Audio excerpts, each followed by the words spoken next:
আসসালামু আলাইকুম। আজকে আমি রান্না করে দেখাবো শাহি সেমাই দুই রকমভাবে। একটা হচ্ছে বাদাম আর কিশমিশ দিয়ে, আরেকটা নর্মালভাবে। তো চলেন রান্নায় চলে যাই। আমি প্রথমে 2 লিটার দুধ একটা পাতিলে দিয়ে দিচ্ছি। তারপর দিয়ে দিলাম দারচিনি আর এলাচ। তো দিয়ে এটাকে আমি ভালো করে জাল দিয়ে নেব।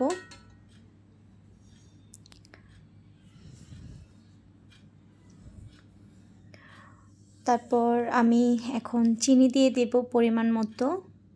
তো এখানে অনেকে মিষ্টি একটু কম খায়, আবার কেউ বেশি খায়।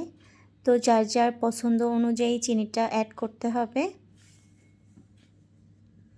তো আমি আমার পছন্দ মতে চিনিটা অ্যাড করে দিলাম। তো আমি একটু চিনি কম দিয়েছি। তারপরে এই তো ভালোভাবে দুধটাকে জাল করে নিতে হবে।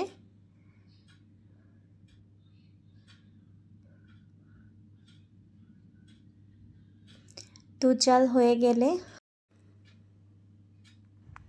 আমি কড়াইটা আবার ধুয়ে গরম করে এর মধ্যে দিয়ে দিলাম ঘি। 2 চামচ ঘি দিয়ে দিলাম। ঘিটা গলে যাওয়ার পর আমি এর মধ্যে দিয়ে দিব লাচ্চা সেমাই। এটা স্বস্তি ব্র্যান্ডের সেমাইটা, ঘিয়ে ভাজা অলরেডি। তারপর আমি আবার ভেজে নিচ্ছি। তো এটাকে ভালোভাবে ভেজে তুলে রাখতে হবে। তারপর আমি আরেকটা কড়াইতে ঘি দিয়ে এর মধ্যে চীনাবাদাম দিয়ে দিলাম কিশমিশ। তো এটাকেও ভেজে নিতে হবে। তারপর আমি 2টা বাটিতে দুধ ঢেলে নিয়েছি। এই তো একটা বাটি। তো এটাতে আমি সেমাই দিয়ে দিলাম। সেমাই দিয়ে তারপর এর মধ্যে দিয়ে দিব বাদাম আর কিশমিশ, যেটা আমি ভেজে রেখেছিলাম। তো এটা দিয়ে মিশিয়ে নিতে হবে। তো আমি আরেকটা বাটি নিয়েছি, এটার মধ্যেও শুধু সেমাইটা অ্যাড করব, এখানে বাদাম আর কিশমিশ দিব না। তো যার যেটা ভালো লাগে সে সেটা করতে পারেন। আমার কাছে দুইটাই ভালো লাগে, তাই দুইভাবে করে দেখালাম।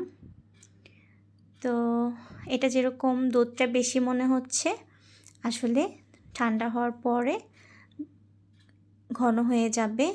এই তো ঠান্ডা হওয়ার পরে তো দেখেন কীরকম পারফেক্ট ঘন হয়ে গিয়েছে।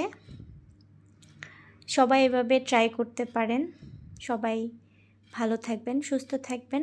আল্লাহ হাফেজ।